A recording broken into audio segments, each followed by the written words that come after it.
Doutora News, na série de entrevistas com o candidato a prefeito, trazendo aqui um mimo. É mimo que fala no seu programa? Pode ser. Hoje vai ter muitos mimos. Então aqui é um mimo do Doutora News com o Marçal Filho. Obrigado. Candidato a prefeito do Dá para tomar um café com leite aqui. Um café com leite. Ex-vereador, ex-deputado estadual, ex-deputado federal, candidato a prefeito de Dourados. Marçal, eu tenho uma historinha para contar para você antes de começar aqui. Em 2012, o Marçal ganhou uma prévia interna do PMDB com as bênçãos do ex-governador Adalberto Tinelli para ser candidato a prefeito de Dourados. Na época, disputavam com ele o Geraldo e a Adélia. Só que o candidato foi o Murilo. Em 2016, o Marçal foi preterido pelo deputado Geraldo Rezende, que trocou o MDB e veio para o PSDB. E o Marçal, de novo, não foi candidato. Em 2016, o Marçal foi eleito vereador com a maior votação da história do Dourados até hoje, 4.065 votos. Depois entrou no mandato de deputado estadual em 2018, com 25.000 votos, também uma votação expressiva. Aí em 2020, era o Marçal que ia ser candidato a prefeito.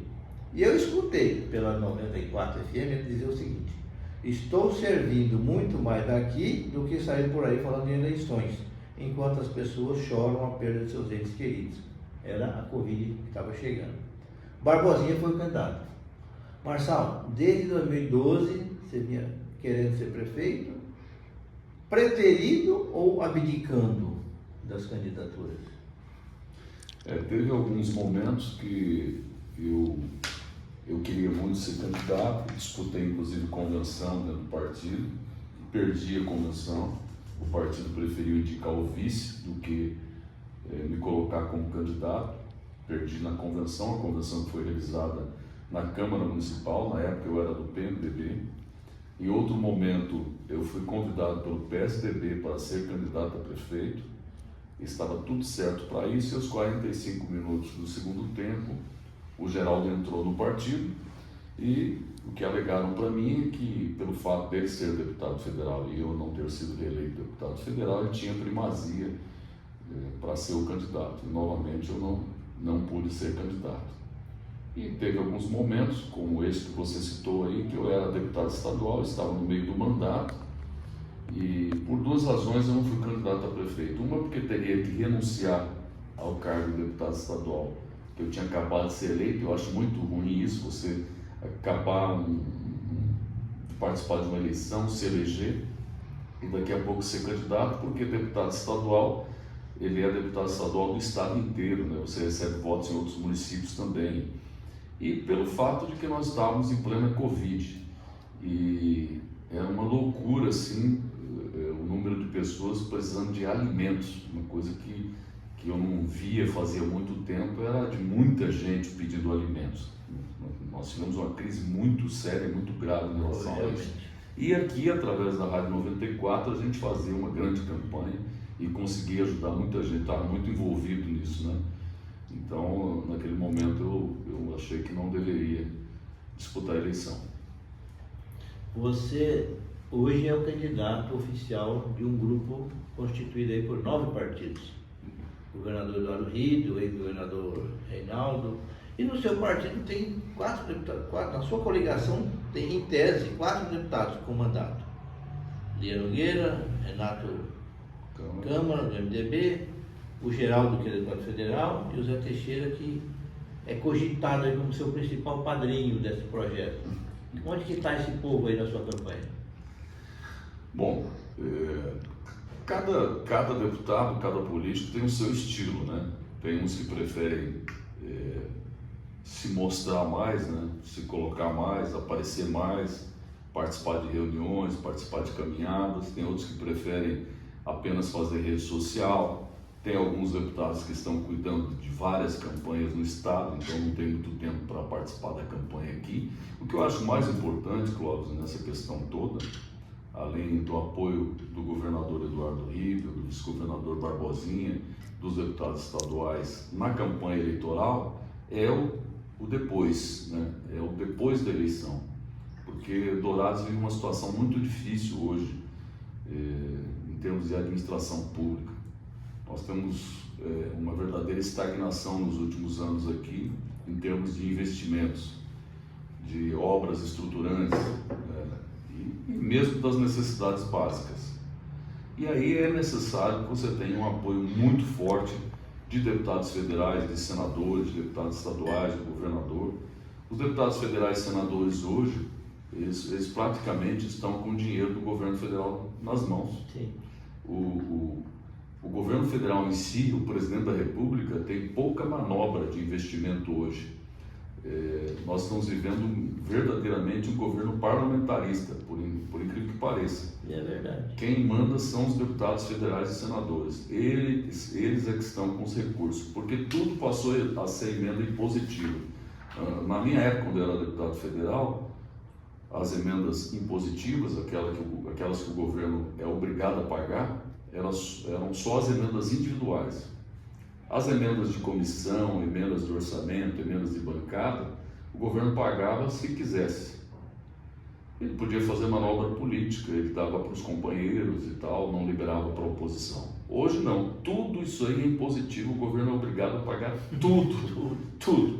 Então, é muito dinheiro. A bancada federal só, não sei se foi nesse ano ou ano passado, via governo do estado, a bancada federal destinou quase 600 milhões de reais para o estado. É muito dinheiro. Então, o que nós precisamos realmente é juntar todo mundo, os 11 parlamentares federais, os 24 deputados estaduais, o governador, para ajudar Dourados. Por isso que eu acho que é importante o apoio, porque isso é que vai fazer a diferença para quem vai administrar Dourados nos próximos 4 anos.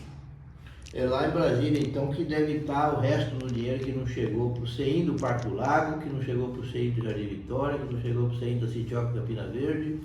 E com certeza, com o apoio do governo federal através dos deputados federais e senadores, isso poderia já ter sido concluído. Por isso que eu falo para você que quem é prefeito, é importante ter essa capacidade de articulação. Por isso que eu acho muito importante eu ter passado 12 anos em Brasília como deputado federal. Acho que essa minha experiência lá durante esse período todo vai me ajudar muito a fazer com que as obras paradas, que estão paralisadas, sejam retomadas. Marcelo, nós tínhamos há 8 anos 143 bairros em Dourados. Hoje nós estamos com 170 bairros em Dourados. Como é que você pretende articular para levar a infraestrutura para essa região?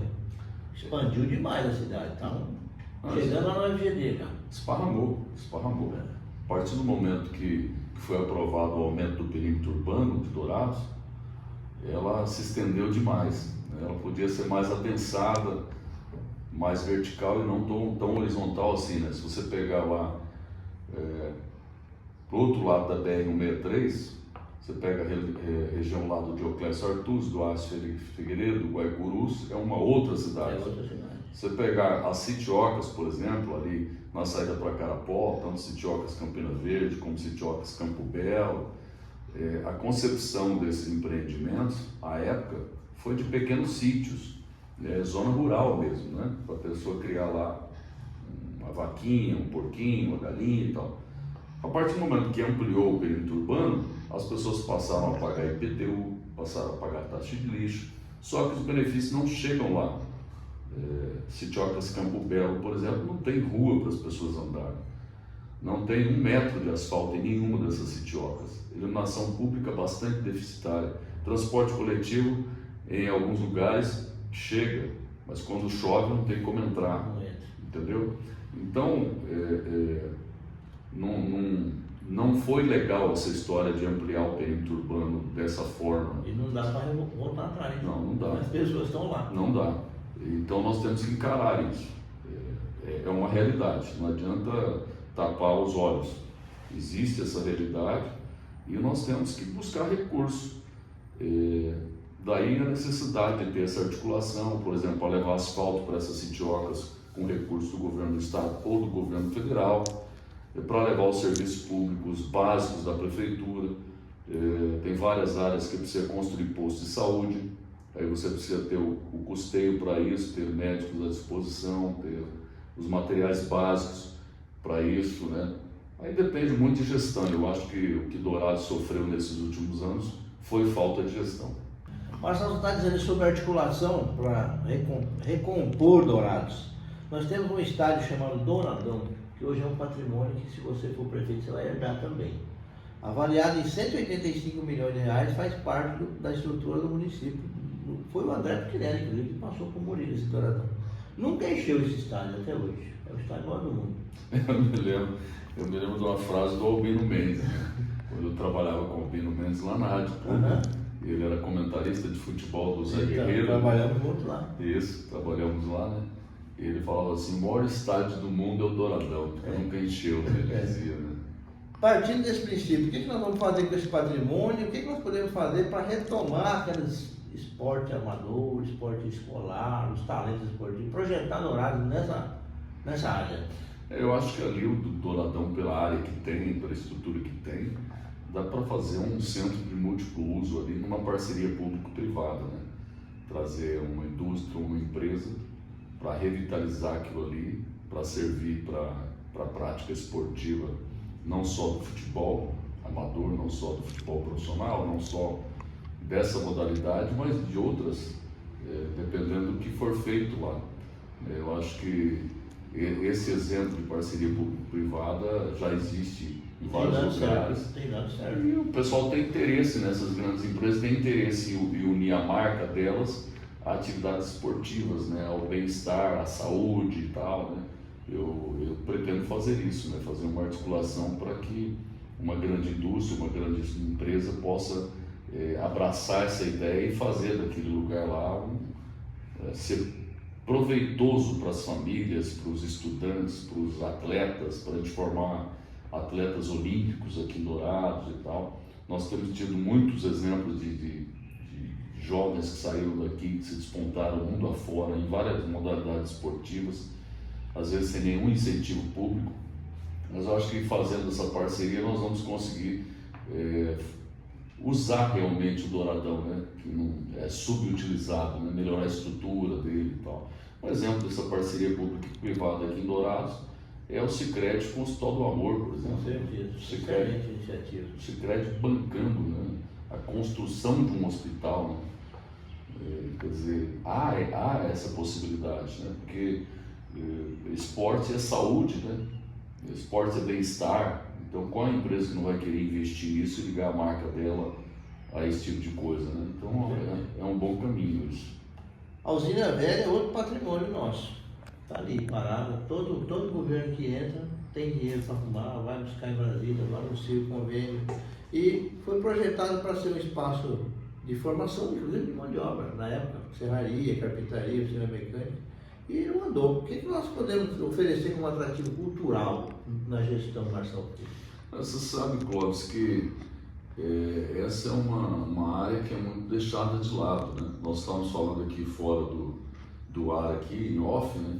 Falando sobre os FEMPOPs, né?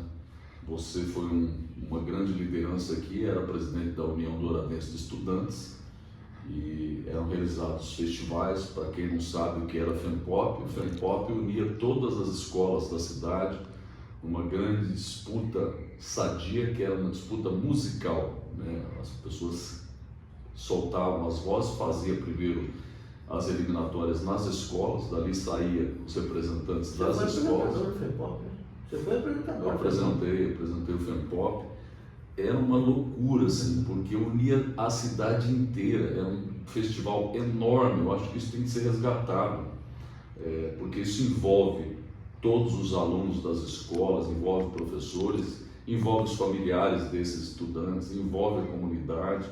Fazer isso nas escolas com eliminatórias e, ao final, num grande espaço aí, o ginásio, por exemplo, de esportes Dourados, o governo do estado disponibilizou recursos e está praticamente terminado e concluído o nosso ginásio, finalmente, depois de muito tempo, né? O governo do estado colocou aí mais de 2 milhões de reais e lá pode ser um lugar adequado. Eu, quando fui deputado federal, eu coloquei recursos para a construção do Museu da Colônia Agrícola Federal de Dourados. Eu lembro. Porque, para quem não conhece a história de Dourados, na década de 50, década de 40, 50, o então presidente Getúlio Vargas, ele chamou as pessoas do Brasil inteiro, quem quisesse ter terra, ele ia dar terra justamente para poder fazer com que a população viesse naquela época não tinha muito cuidado com o meio ambiente, né? Dava uma foice no cara, um machado para ele desmatar isso aqui, né? Da Vila São Pedro, passando por Indápolis, Barreirão, Fátima do Sul, Jataí, Glória de Dourados, Deodato, chegando até Angélica. Tudo isso aí era uma grande floresta. Colocou o pessoal aí, e o pessoal meteu o machado, a foice, foi entrando e criando cidades. E, quer dizer, faz parte da história de Dourados tudo isso. A gente tinha que resgatar isso, né? Meu pai, por exemplo, Sim. que é cearense nordestino, ele veio para aí, Na né? colônia. Para a Colônia Agrícola Federal de Dourados. E eu coloquei esse recurso, foi instalado um museu que fica ali entre Vila São Pedro e Indápolis, só que é totalmente esquecido, pouca gente... A história de Dourados é esquecida. É esquecida, pouca gente sabe disso, de como isso se deu. A prefeitura não divulgou isso, ninguém sabe que existe esse museu lá. É uma coisa que a gente tem que resgatar, porque é preciso que a cidade tenha a sua história, Memória. a memória, tenha a memória, né? Então, assim, na área da cultura a gente tem que valorizar todas as manifestações culturais. Dourados não tem uma identidade cultural, né? Nós não podemos dizer que Dourados é tal identidade igual determinados municípios têm, né? Tem uma marca, uma identidade cultural. Dourados não tem.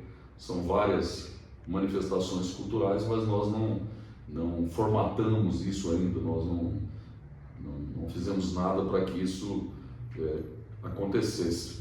E isso vai ser muito necessário, é o que eu quero, o que eu miro fazer numa administração, é fazer com que Dourados tenha a sua identidade cultural, para que isso seja inclusive um atrativo para a gente, para pessoas que venham de outros lugares para visitar Dourados.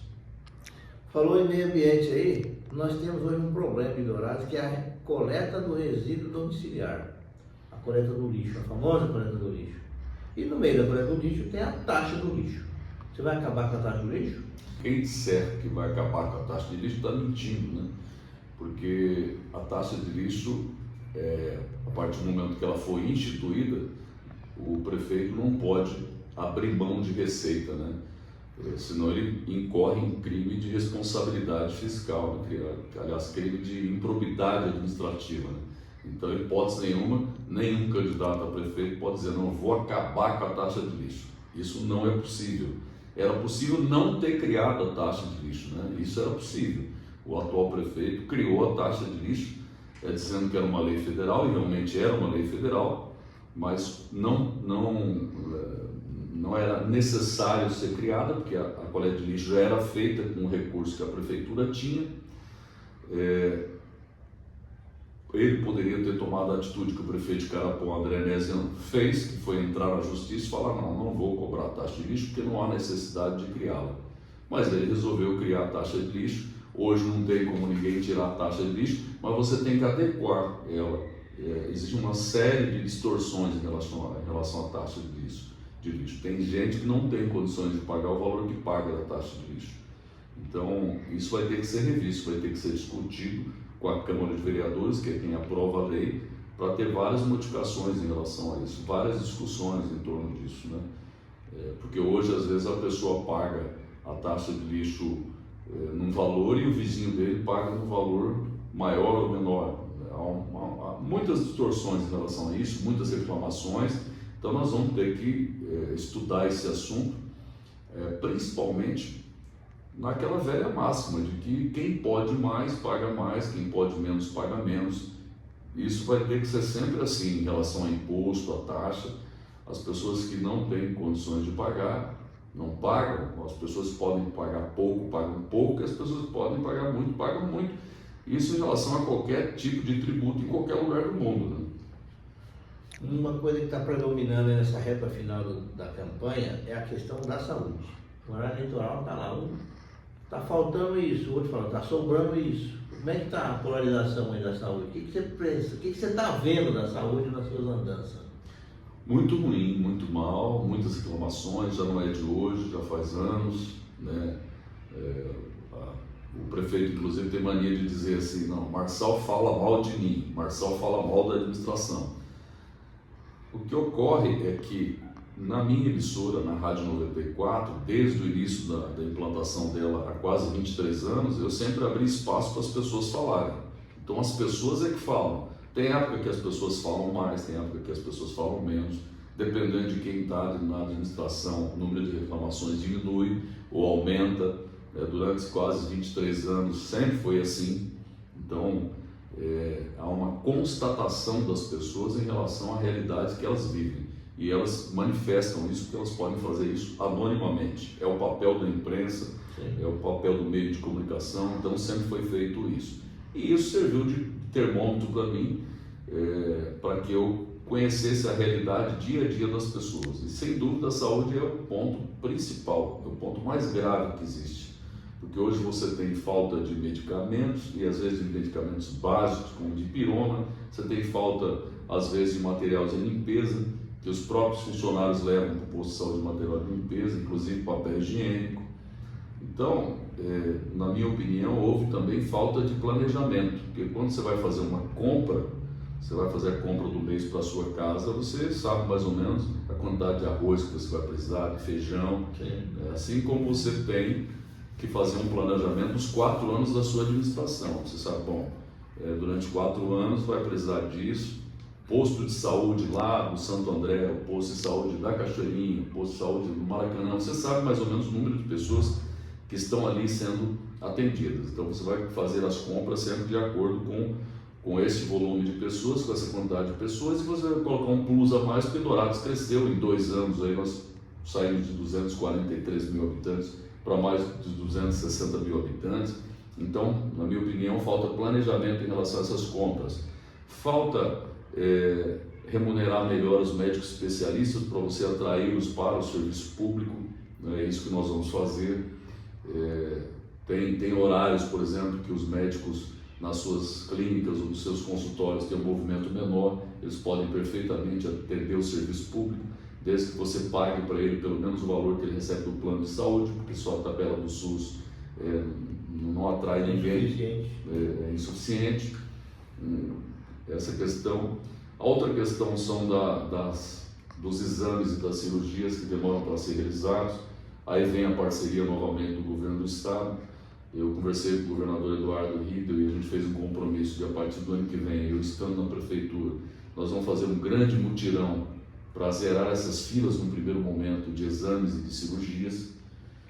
Claro que isso não será suficiente, é um mutirão que acontece, resolve o problema naquele instante, mas depois as demandas continuarão a aparecer.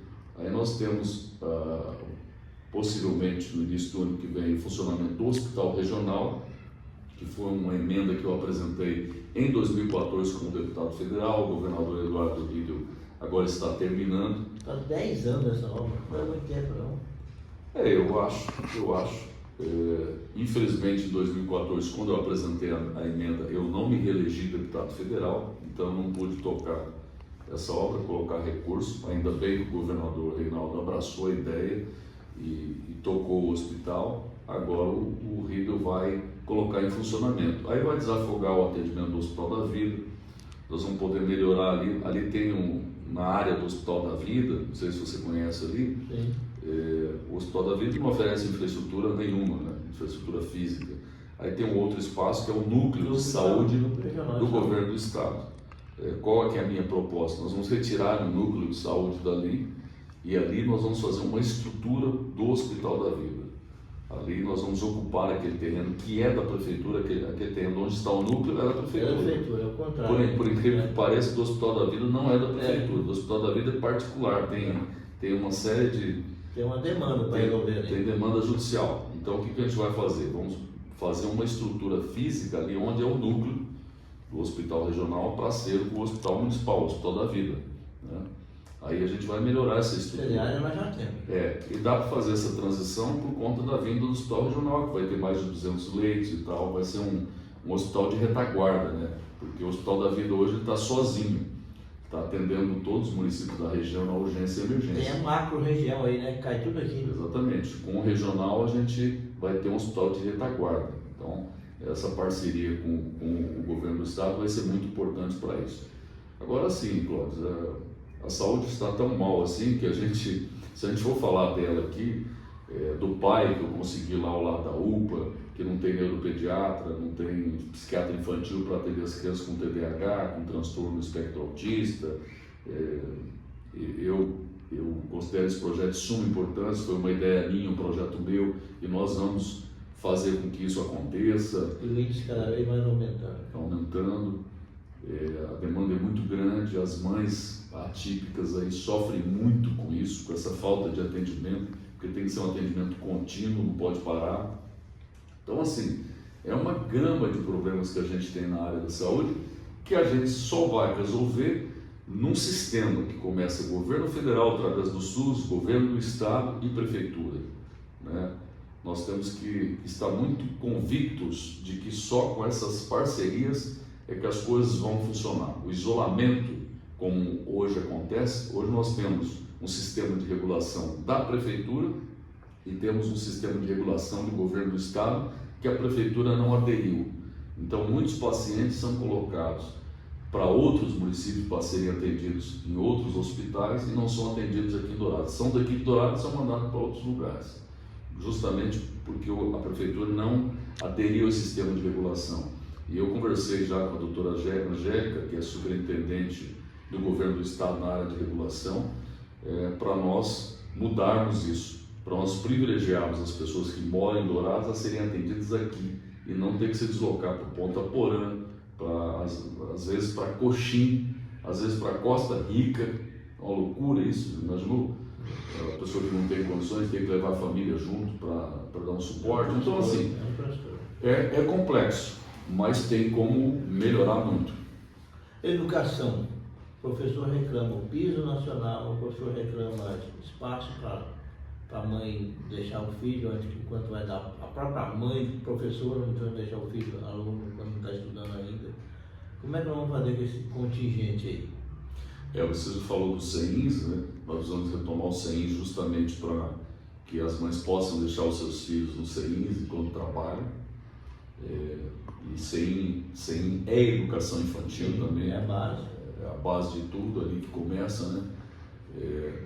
E o ensino fundamental tem que ser muito bem cuidado, porque isso reflete lá na frente, reflete lá na universidade, dependendo da base que você teve. Você estudou na mesma escola que eu. Na Universidade Reis Veloso. Pois é, escola pública, né? Na escola Reis Veloso, nós tivemos uma excelente base, né? Para chegarmos na universidade e tudo. Então é importante o investimento no ensino fundamental. Aí vem a meta de você ter algumas escolas, pelo menos, em ensino em tempo integral, para que a criança fique lá o dia todo, possa fazer lá as suas aulas regulares de matemática, português, etc. E, no outro período, ter atividades esportivas, culturais, atividades que envolvam tecnologia e tudo isso, né? Dotar a escola disso, né? E a criança ficar lá o dia todo, tendo muito mais qualificação, assim como acontece nas escolas particulares, que tem um nível melhor. Sim. Nós temos que fazer isso no município, que o Estado vem fazendo. Já tem várias escolas em tempo integral, a meta é chegar a 100%, e aqui em Dourados a prefeitura não tem nenhuma escola em tempo integral. Então nós temos que chegar a esse nível. Em relação aos professores, nós temos várias discussões a serem feitas com os trabalhadores da educação. Vergonhosamente, a prefeitura de Dourados é a 60ª posição em salário, em remuneração dos professores no estado. Nós estamos na posição de número 60. Quase no fim da fila. Quase no final. São 79 municípios. Dourados está nessa posição, né? E a gente sabe que uma pessoa bem remunerada, ela é muito mais satisfeita, é muito mais tranquila para poder transmitir o conhecimento, para poder trabalhar, se empenhar, até porque se lá na casa dela está faltando alguma coisa, se na casa dela a situação financeira não está boa, acaba refletindo, vai transferir para reflete no desempenho da pessoa. Então nós precisamos recuperar isso. Claro que isso não é de uma hora para outra, né? A gente vai ter que ver a situação financeira que eu vou encontrar na prefeitura ano que vem para saber como vai fazer isso, mas que tem que ser feito, porque não é possível. Dourados é a 2ª cidade do estado, a 3ª maior economia do estado, e por que está nessa posição tão vergonhosa aí? E outro fator que os professores falam muito, os trabalhadores da educação, é a questão do diálogo, é a questão de estar aberto sempre, a prefeitura estar sempre aberta ao diálogo com a classe, com os professores, né? Os professores reclamaram muito da atual administração, da Secretaria de Educação durante esse período aí, pelo menos nos últimos 3 anos, da falta de diálogo, de conversar com os professores a respeito das demandas, do que é necessário para melhorar, garantir a gestão democrática das escolas. As escolas melhoraram muito depois que os diretores foram eleitos pela comunidade escolar, porque é uma eleição como outra qualquer. Então você tem que se dedicar, senão você não ganha o voto, né? Então isso melhorou muito. Isso a gente vai fazer questão de que aconteça. Enquanto não houverem escolas em tempo integral, ter atividades nas escolas durante o dia. Você pega um bairro, que eu vou citar aqui o Canaã, por exemplo, você pega a escola Sócrates Canaã. Qual é o local onde as famílias podem se encontrar? Qual é o local onde as famílias podem se reunir? Onde as crianças podem estar? É na escola. Então, a escola pode ser mais utilizada, não só para as atividades regulares da educação, do ensino regular em si, mas para atividades esportivas, culturais, etc., né? Então, quanto mais atividades você tiver com essas crianças envolvidas lá, elas não vão ficar na rua, aprendendo o que é errado e tal, né? Se envolvendo em coisas ruins aí. Elas vão estar dentro da escola com programas esportivos, programas culturais. Isso a prefeitura tem que oferecer, né? E é isso que a gente vai fazer. Muito bem. Você falou em questão financeira. Eu vou passar a sua mão aqui. O levantamento do Portal da Transparência do município fechou dia 27 de agosto, há menos de um mês, Dourados com 9.718 servidores, consumindo uma demanda de 43 milhões de salário. Como vai fazer? Vai enxugar isso aqui? Vai diminuir isso aqui?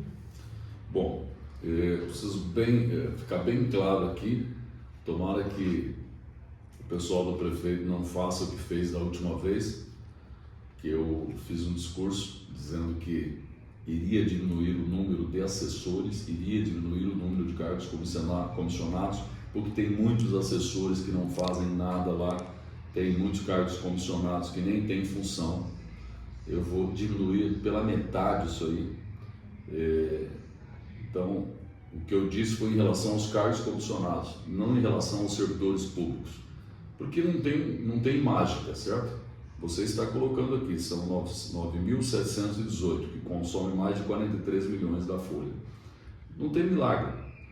Então você tem que economizar na área que você pode economizar, que você pode cortar gastos, por exemplo, nesse número de assessores políticos, e aumentar para os médicos especialistas, por exemplo, que eu falei agora há pouco, precisa fazer uma remuneração melhor, para melhorar a remuneração dos professores, dos profissionais da educação, não só dos professores, mas dos administrativos, de todas as áreas.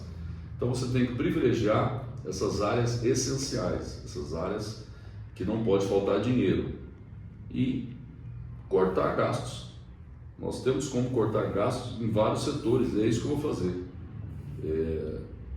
Quem me conhece sabe o quanto que eu sou um cara que não gosta de desperdício e leva as coisas bem certinho, né? Eu sou contra o desperdício e eu aprendi a economizar desde criança, a saber economizar, né? Eu saio da sala onde eu estou e eu desligo a luz na hora que eu vou para outro local, entendeu? O pessoal aqui da rádio sabe disso também, que eu detesto desperdício, você tem que economizar. Então nós vamos economizar em várias áreas, essa será uma delas, que é esse número enorme. O prefeito atual, inclusive, mandou um projeto para a Câmara que foi aprovado, aumentando o número de cargos comissionados, o número de assessores desnecessariamente. Nós temos que manter os cargos de confiança naquilo que é necessário mesmo, naquilo que traz resultado. Mas não você deixar cargos de confiança comissionados que não tem nem sala para atender, não tem nem cadeira para sentar, e estão lá só porque é apadrinhado desse ou apadrinhado daquele, ou porque na campanha política vai ser importante que ele esteja. Só que é desperdício de dinheiro. Isso aí é grana que sai. No orçamento tão apertado como a gente vê esse aqui, nós temos que ter isso para fazer o básico. O resto, o investimento, é parceria com os deputados federais e senadores, é parceria com os deputados estaduais e com o governador. Esse é o setor do investimento. A prefeitura tem pouco para investir, então nós temos que enxugar a máquina o máximo possível para sobrar, para fazer frente às demandas que Dourados tem. Agora você olha para a cartelinha ali e pede voto. Bom, queria dizer a você que nos assiste que eu quero ser prefeito de Dourados. É um grande desafio, é algo que eu estou fazendo pela primeira vez, de ser candidato a prefeito de Dourados, e muito porque nasci aqui em Dourados. Meus filhos nasceram aqui, meus netos nasceram aqui, eu amo muito Dourados. Se eu pensasse só na minha zona de conforto, eu ficaria só aqui na minha 94, que graças a Deus é uma empresa de sucesso. Mas eu não posso pensar apenas em mim. A população me fez vereador, deputado estadual, deputado federal, e eu preciso retribuir isso com muito trabalho, com dedicação integral. Serão 4 anos como uma missão de vida. Então, se você está satisfeito, se você acha que esses últimos 4 anos foram bons, se foram bons, não é comigo, né? Eu represento a mudança. Eu quero mudar o que está aí, para você ter o prazer de dizer que você mora em Dourados. Queremos melhorar a saúde, a educação, a infraestrutura, as nossas ruas, a nossa iluminação pública. Queremos ter parques belíssimos, áreas verdes, áreas de lazer belíssimas, onde possamos tirar fotos, fazer selfies e escrever: essa é a minha Dourados, Mato Grosso do Sul. Vote 45, mudança de verdade.